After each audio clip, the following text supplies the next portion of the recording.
नमस्कार दोस्तों, आप लोग कैसे हैं। फिर से हमारे एक नए मोटिवेशन वीडियो में आपका स्वागत है। दोस्तों, हम लेकर आ चुके हैं आपके बीच में एक नया मोटिवेशन वीडियो जो आपके लिए बहुत इंपॉर्टेंट होगा। अगर आप मेरे चैनल पर नए हैं तो प्लीज़ मेरे दोस्तों आप इस वीडियो को लास्ट तक जरूर देखिएगा और चैनल को सब्सक्राइब मत करना भूलिएगा। चलिए दोस्तों, हम उस मोटिवेशनल स्टोरी के बारे में बात करने चल लेते हैं जो आपके लिए बहुत इंपॉर्टेंट है। जो चाहोगे सो पाओगे। आखिर में ये बात हम बोल रहे हैं जो कितना इम्पोर्टेंट है। एक साधु एक घाट के किनारे अपना डेरा डाला हुआ था। वहाँ वह धुनी रमा कर दिन भर बैठा रहता है और बीच बीच में ऊंची आवाज़ में चिल्लाता रहा, जो चाहो सो पाओगे। उस रास्ते से गुजरने वाले लोग उसे पागल समझते थे। वे उसकी बात सुनकर अनसुना कर देते और जो सुनते वे उस पर हंसते थे। एक दिन एक बेरोजगार युवक उस रास्ते से गुजर रहा था। साधु के चिल्लाने की आवाज़ उसके कानों में भी पड़ी, जो चाहोगे सो पाओगे, जो चाहोगे सो पाओगे। ये वाक्य सुनकर वह युवक साधु के पास आ गया और उससे पूछने लगा, बाबा, आप बहुत देर से जो चाहोगे सो पाओगे चिल्ला रहे हो।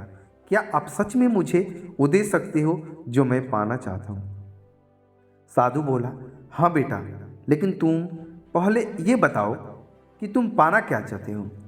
बाबा, मैं चाहता हूँ कि एक दिन मैं हीरो का बहुत बड़ा व्यापारी बनूं। हीरा का, क्या आप मेरी इच्छा पूरी कर सकते हैं? युवक बोला, बिल्कुल बेटा, मैं तुम्हें एक हीरा और एक मोती देता हूँ। उससे तुम जितने चाहे हीरे मोती बना लेना। साधु बोला। साधु की बात सुनकर युवक की आंखों में आशा की ज्योति चमक उठी। फिर साधु ने उसे अपनी दोनों हथेलियां आगे बढ़ाने को कहा।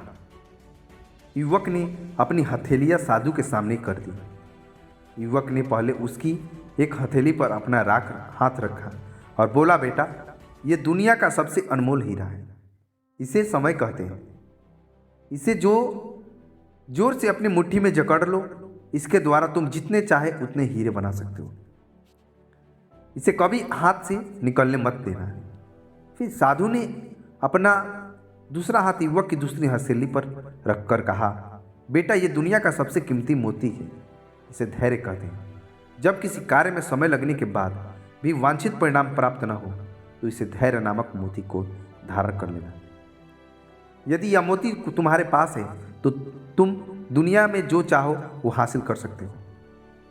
युवक ने ध्यान से सुना साधु की बात और उसे ध्यान से वहां से चल पड़ा। उसे सफलता प्राप्ति के 2 गुरु मंत्र मिल गए थे। उनसे निश्चय किया कि वह कभी भी अपना समय व्यर्थ नहीं गवाएगा और सदा धैर्य से काम कर लेगा। कुछ समय बाद उसने हीरे के एक बड़े व्यापारी के यहाँ काम करना प्रारंभ किया। कुछ वर्षों तक दिल लगाकर व्यवसाय का हर गुण सिखाता रहा और एक दिन अपनी मेहनत और लगन से अपना सपना साकार करते हुए हीरे का बहुत बड़ा व्यापारी बना। दोस्तों, इस कहानी से हमें क्या सीख मिलती है? इस कहानी से हमें यही सीख मिलती है, लक्ष्य प्राप्ति के लिए सदा समय और धैर्य नाम के हीरे मोती अपने साथ रखें। अपना समय कभी भी व्यर्थ ना जाने दें और कठिन समय में धैर्य का दामन ना छोड़ें। सफलता अवश्य प्राप्त होगी। आपको मेरा एक छोटा सा मोटिवेशन वीडियो कैसा लगा? लाइक एंड सब्सक्राइब जरूर कर दीजिएगा ताकि मेरा हर वीडियो आपके पास जा सके।